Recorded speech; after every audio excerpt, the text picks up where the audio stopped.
Thank you, Michael. And thanks to you and Greg for continuing this Maritime Alliance tradition. The summit's been something I look forward to every year, and I get a lot out of it. And thanks to the panelists this morning who really teed things up nicely for me, talking about data and portals and how those can be used in marine spatial planning. I have a lab, as Michael mentioned, of a small group of people, 5 folks, software developers and planners, who develop and implement software for marine spatial planning, monitoring, and assessment. And so when I talk about collaborative marine spatial planning tech, the tech I'm really talking about is software and information systems. That's our bread and butter. So I'm going to talk to you about what I sort of think of as the technical or appropriate technical approach to marine spatial planning, including some of its challenges. I'll go into some detail about C-Sketch, which is a software service that we developed in my lab. And then I'm going to talk about how I envision sub-regional planning happening within a regional context. In other words, how San Diego might use C-Sketch and other available tools to do planning that is within the context of what the West Coast Regional Planning Body is setting up. First, a little bit of background, and some of you are familiar with this story. I was a postdoc when the Marine Life Protection Act was signed into law. This is back in 1999. And if you don't know, the act mandated the establishment of marine protected areas. Right? These are zones where basically you can or can't fish, and if you can fish there, there are limitations on the kinds of fishing you can do. And the Marine Life Protection Act is a story of both how things can really go badly and how things can go well. In my mind, the Marine Life Protection Act began with a little bit of this and a whole lot of this.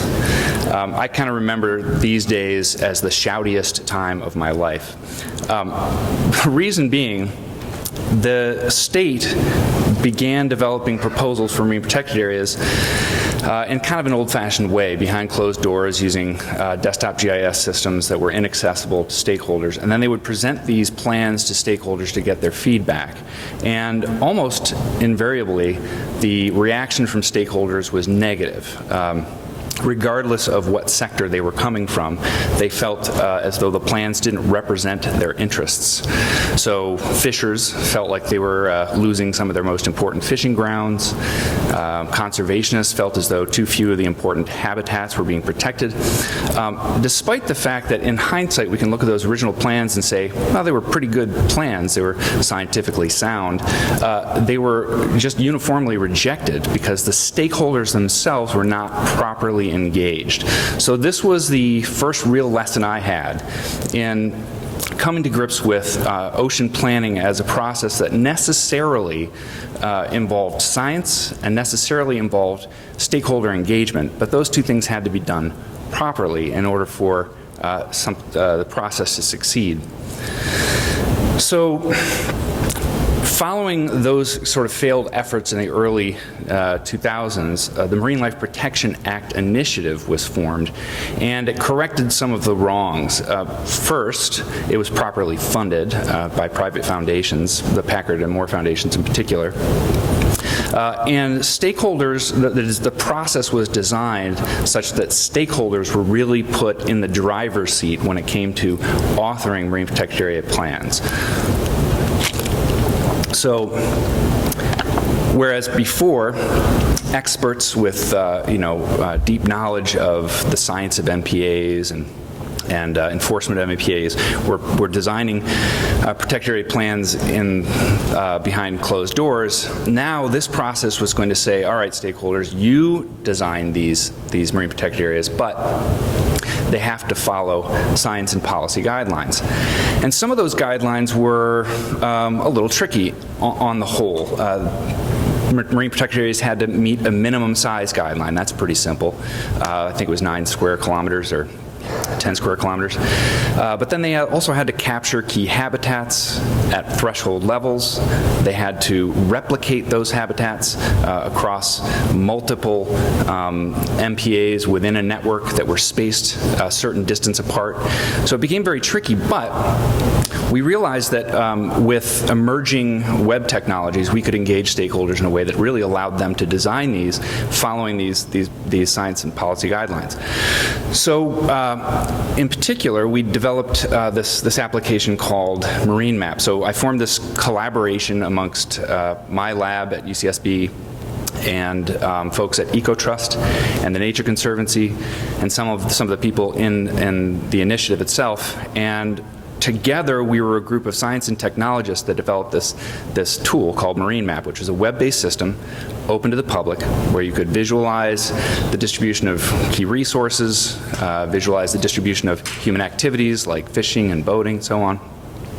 And then using very simple sketching tools, drawing tools, one could author a prospective MPA design and immediately get feedback on whether those designs were meeting science and policy guidelines. And this was a real revelation because before we had this tool, when we were trying to use desktop GIS, we found that stakeholder meetings would go on forever, arguing over small details. For example, should this line be drawn at this point or that point, and over big issues like if you put that protected area there, I as a fisherman will be out of business. Those sorts of arguments would go on and on and on until we had Marine Map where you could answer those questions immediately by saying, okay, well, you're right, I see that. If we put this protected area there, it will put you out of business. Let's see what we can do to move that line north. Those highly conflictual conversations were minimized in a huge way once we had Marine Map to answer some of those key questions in meetings. So CSketch got a lot of use, Marine Map got a lot of use. We used it in stakeholder meetings, but it was because it was web accessible, it was used by folks at home as well. It was used a lot. Stakeholders around California, including members of the general public, authored over 30,000 designs, prospective marine protected area designs. And again, each one of those was immediately evaluated against those science and policy guidelines. Stakeholders and independent studies called this thing the most important tool they had, not only in designing plans that would meet those guidelines, but also for understanding the science around protected area design itself. So it's a very, very important tool that got a lot of use and a lot of recognition. We got an award from the U.S. Institute of Environmental Conflict Resolution for this. And so it got a lot of attention. It got a lot of attention because it was good technology, but it also got a lot of attention because it was a very successful design process. We went from 1% of California state waters protected in MPAs to 16%, and over half of those were no-take. So from a conservation perspective, this was a big deal.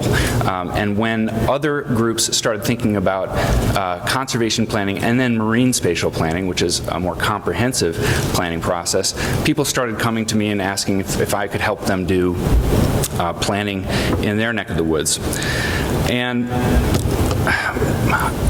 it was also important for me, sort of intellectually, to wrap my head around what it was in the technology that was so special to the end user. And it really came down to this. It's geodesign. Geodesign is a simple process where you can iteratively sketch and evaluate a plan, and over time improve that plan without having any specialized knowledge. Sketching is something anybody can do. We all do it on the back of a napkin. It's essentially the same thing on a computer, except you're getting this really meaningful analytical feedback on the consequences of your design. So that stuck with me, and I began thinking about how we could develop new geodesign tools for marine spatial planning beyond California. And not just for protected areas, but for all kinds of ocean interests. I also lucked out at the end of the MLPA initiative when Jack Dangerman visited my lab. Jack is the CEO of Esri. and a guy who spent a lot of time thinking about geodesign and developing tools to do that. And it was right around then that Jack had hired Dawn Wright as his chief scientist. Dawn's an oceanographer, and they began this Ocean GIS initiative.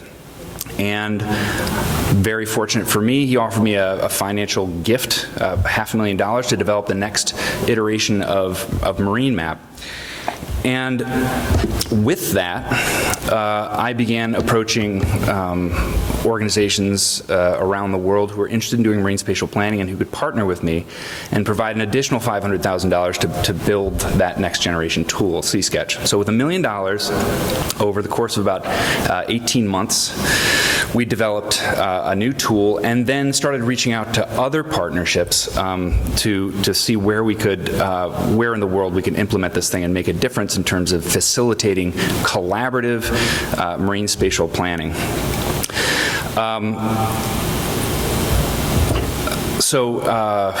Let's see. We launched SeaSketch in 2012. So it's just over 4 years old. And in that time, we have created this software service with many projects around the world. These points are where the SeaSketch projects are. And the green points are educational projects. So these are, for example, the IUCN and IUCN has an educational program where they're teaching people about marine spatial planning. They're using SeaSketch to do that. There's lots of universities now that are teaching marine spatial planning. They're using SeaSketch to teach planning both from a technical and a process perspective. The dark gray dots are just demonstration projects, which I find very useful. And then the blue dots are places where kind of marine spatial planning is happening in earnest, where there's a real planning process, there's public engagement, and the tool is kind of fully fleshed out. What makes me so happy about this picture is that before SeaSketch was built, and I was getting all these requests for doing, creating a geodesign application for MSP someplace, my answer would be, yes, I can help. It'll cost $250,000 a year to develop and implement this thing, because that's just what it takes to build a standalone application like Marine Map and have all its collaboration features and so on. And then the conversation usually ended there, because practically nobody has $250,000 laying around to develop a web application. But now, because SeaSketch is a software service, with the click of a button, I can create a project and then within a few minutes import some data, create some users and groups, and then develop some of the features within a few minutes and send folks a link to that project. And then they can start thinking about, okay, how do we use technology in this regional planning process? And a few of you already, in the last couple days have received these demonstration projects, and I feel very proud of the fact that we now can sort of issue those projects very quickly and facilitate people's thinking about how planning can actually work. So, like I said, we have a number of sort of real-world marine spatial planning processes happening around the world that are using SeaSketch. They are all of these projects are on one site, seasketch.org, but they've all been configured to look a little bit differently because each planning process is different. They have different goals and objectives.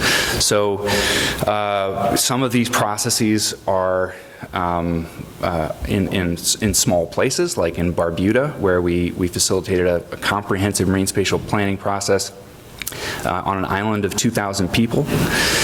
Some of thes are very large, comprehensive planning processes, like the one we've recently completed in the Hauraki Gulf in New Zealand, which involved about 1 million people. Very, very busy ocean space. And some of these projects we have aren't even really marine spatial planning projects, they're just planning projects. So for example, the Federal Mapping Program is using SeaSketch to plan their data acquisition research. So Since we've launched it, we've created 362 projects. There are, lots of registered users, and there are even more people who visit the site every day who don't register. Registering just gives you the opportunity to use some of the more advanced tools like sketching and analysis or participating in the forums. But in less time than it took us to do the Marine Life Protection Act initiative, we've created double the number of sketches or perspective plans in C-Sketch. So there's almost 60,000 perspective plans, and that's a lot of usage. And one of the things I love about my job is I don't just build or work with my team to build this application. We get to travel to all these exotic locations and implement C-Sketch, and I'm always fascinated to see how people interact with the software. Having worked primarily in this domain in California before we developed C-Sketch, I really only had a certain, population of people who had a lot of exposure with technology using C-Sketch, and there was some concern about what is it going to be like to go to a place where we're working with people with little or no exposure to technology, especially GIS. How are they going to relate to the maps? Is this kind of tool going to be meaningful to them? And what I found is that people's experience with C-Sketch almost perfectly mirrors their experience with Marine Map. And that is, in any group of people, probably a third of those folks will gravitate to the technology and immediately start using it. They'll see a map, they'll zoom into their house. They'll start poking around with the tools and sketching and analyzing in a very short period of time. Another third is kind of gets it. They'll appreciate what it can do, but won't really gravitate to using the tool on their own.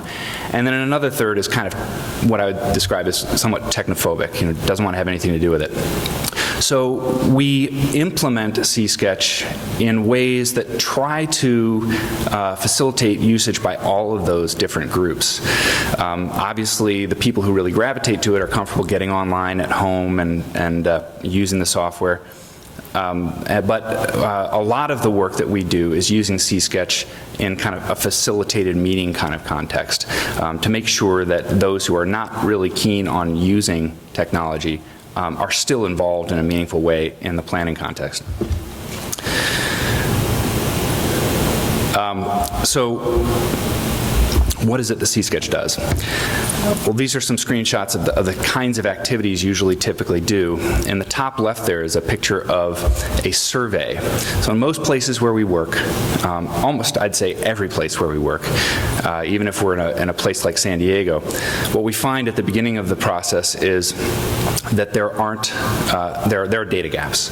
And some of those data gaps can be filled by doing surveys. So asking people where they go in the ocean, what they do, can help you build heat maps and surfaces that tell you the intensity of human activity on the water, and that's really important information. So we can configure C-Sketch to have surveys, which give people the opportunity to say, I fish here, and I fish here, and I fish here, and these are the really valuable places to me. And in that case, you create a surface heat map that says, describes the distribution of valued fishing grounds in an area, in this case Barbuda. So one of the first things people usually do is answer surveys so we can create geospatial data layers. And then those data layers can be displayed, or summarized layers of those data can be displayed in C-Sketch alongside authoritative layers. So things like nautical charts and any data that the government has on the distribution of resources and so on, and activities. Then, using those data, they can begin to sketch plans. So in Barbuda, they were sketching sanctuaries, which are essentially no-take marine protected areas, mooring and anchorage zones, and shipping lanes. And Then, once they'd had some time to play around with designs on their own, we gave them an opportunity to share those designs in forums. So the forums are kind of a special thing. They behave somewhat like Skype. You can chat in real time with other users. And when you send a message, you can attach documents, maybe to back up your argument. But they also include map bookmarks. So the bookmarks allow users to see the map extent and the active data layers that the user sent the message was looking at when they sent the message. That's a really important feature, especially early on in a process when people are talking about not just plans, but about data. So they can say, look, I'm looking at this data. It's supposed to describe the distribution of habitats on the seafloor, but this looks like a gap to me. I've been diving there. I can tell you that's rocky substrate. We should improve this map. Those discussions are key in facilitating that kind of conversation remotely or within a meeting, because those conversations then start to become a living document about who said what their concerns were as the plans are developed. So in addition to containing actual sketches and plans that people are proposing, those forums contain arbitrary content that people type in there, including their concerns and their interests. So a very important feature in C-Sketch are these forums. Eventually, when people begin posting plans, other users can look at those plans, copy them to their own private sandbox, and then tweak those plans, improve on them, and share them back to the forum. And in that way, collaboratively design the comprehensive marine spatial plan. Another really nice feature in C-Sketch is this fairly feature-rich administrative interface. So wherever people are doing planning, there's one or more administrators to their own project, and that's where they can do things like create user groups and define special data layers that can only be seen to those groups, like fishing data, typically. They can also design surveys, and they can monitor usage of the tool. So one of the questions we all have when we're doing marine spatial planning is, how effective are we? Are the tools that we're providing people being used? How are they being used? How are they affecting the decisions that people are making? The use metrics in C-Sketch are nice because they tell us when people are sketching, who's sketching, and how often are they accessing the site. We use that kind of information to identify especially the power users and the folks that are not really showing up, so that we can reach out to them and say, well, we noticed that you're not creating any designs or sharing any designs. How can we help you? From a process support perspective, C-Sketch's administrative interface is really, really useful that way. There are lots of really good modeling approaches that people have been using to do marine spatial planning, and we heard a little bit about this this morning in one of the panels. I like combining these different and really valuable modeling approaches with geodesign. Trade-off analytics are fantastic because they allow people to really explicitly see the trade-offs between various designs from various perspectives. So, for example, and we did this in Massachusetts, and we've done this in the Galapagos. You can take every place in the ocean, a pixel, let's just say every pixel in the ocean, and assign it a value from any perspective, from the perspective of aquaculture or conservation or fisheries or transportation or defense, and then use all of those maps to create a trade-off model that allows you to see where virtually any design will land in the trade-off space in terms of its value sector by sector.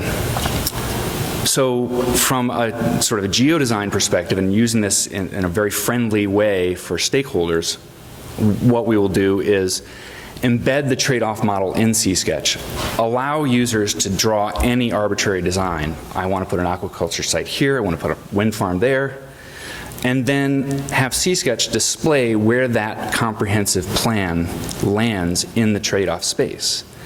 And because humans have limitations in their ability to comprehend or imagine all the possibilities, inevitably, the trade-off model will point in a direction to a plan that's even better for you and your neighbors who don't necessarily share your values.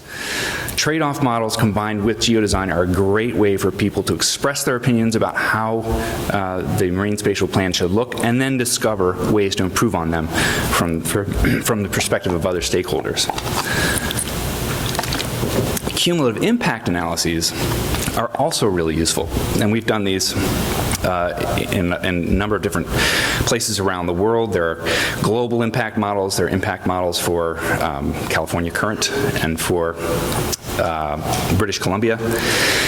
These models are created by simply taking maps that show the distribution of all the various habitats on the seafloor, and then taking maps that describe the distribution and intensity of human activities, so shipping and fishing and so on, and then creating a single map that shows the cumulative impact of all of those stressors on each pixel of the ocean, so to speak. Those are useful because these days planners want to know whether additional aquaculture sites or protected areas and so on are going to be increasing the cumulative impacts in a region or decreasing them before they sign off. So I have some ideas about how both of these could really facilitate planning in San Diego within the context of regional planning. So as was mentioned several times this morning, the West Coast Regional Planning Body met 10 days ago.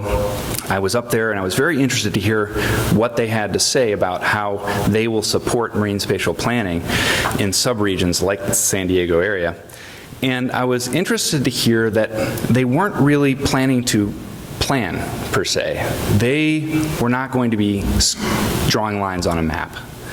Rather, they were looking to support subregions in their development of subregional marine spatial plans by providing tools and harmonizing the planning efforts between subregions. So how could they do this with C-Sketch? This is kind of my proposal. Maybe a vision is better. I propose that sub-regional planning initiatives like what seems to be happening here in San Diego draw data from the West Coast Ocean Data Portal, or data that they can find in the West Coast Ocean Data Portal. We heard about that this morning. It's a great resource that has pointers to data that are coming from NOAA and Fish and Wildlife and so on. And, of course, draw from other data sources that are provided by stakeholders or scientists that have yet to step forward. And they display these data in C-Sketch. As the first step, this is always the first step, those data need to be scrutinized and evaluated by the stakeholders and experts to see whether those data are any good at the resolution of the planning that's occurring. So, in this case, the San Diego region. Are those data any good? And if not, what kinds of research and data acquisition projects do we need to take on? That is the role of the C-Sketch forums, a place for people to kind of express their concerns about the data and refer to the data that they're talking about so that other stakeholders know what they're talking about. Once those data are agreed upon by the subregions, as the subregions emerge, they'll have C-Sketch projects of their own, which have included in them analytics that help users know where their plans, their proposed plans, fit in that trade-off space, whether they're of high value to their own sector, low value to other sectors. Those sub-regional planning efforts will configure and define the goals and objectives within their own projects, and ultimately submit those plans, once they're ready, to the West Coast Regional Planning Body to evaluate in one way or another. And my suggestion is one of the ways that they should evaluate those plans as they start trickling in is whether or not they are increasing or decreasing potentially the future cumulative impacts of of the California ocean space, or sorry, the California current ocean space, based on those trade-off models. And we've done this already in British Columbia, so we know that this is technically very feasible. It's very low-hanging fruit. The models for cumulative impacts in California are already there. The regional planning body can look at those models, look at the plans that are coming in from the sub-regional planning initiatives, and then use tools in C-Sketch to either dial up or dial down various stressors, to then come back to the sub-regional planning bodies and say, hey, look, I wonder if you could tweak your design this way to decrease the cumulative impacts of human activities in the ocean space. That's important to us. Ultimately, the planning body will then have all these plans that are approved by the subregions that then they can forward on to the National Ocean Council for approval. So from a technical perspective, from a software and data perspective, I think we are in incredibly good shape here in California, maybe better than any other place I've worked in the world. We have tons of great data. We have really good tools like C-Sketch. We have the leader in GIS, Esri, right here in our backyard. We have lots of experience in doing marine spatial planning. So I have lots of confidence that it's going to work here, particularly because there's so much interest in collaboration and stakeholder engagement. So, bottom line is, we need accessible information, science, participation, collaboration, transparency. And we have everything we need to do it. We have lots of good information that exists and is exposed in the Ocean Data Portal. We have good models that have been developed. Of course, there's always going to be a need for new science and new data. That's important, but we've got a good head start. And we have good collaborative geodesign tools like C-Sketch. So, marine spatial planning is happening. We have lots and lots of good models to work from, to do it here in San Diego. So I think this is a very, very hopeful time for ocean planning in this region. Thank you very much.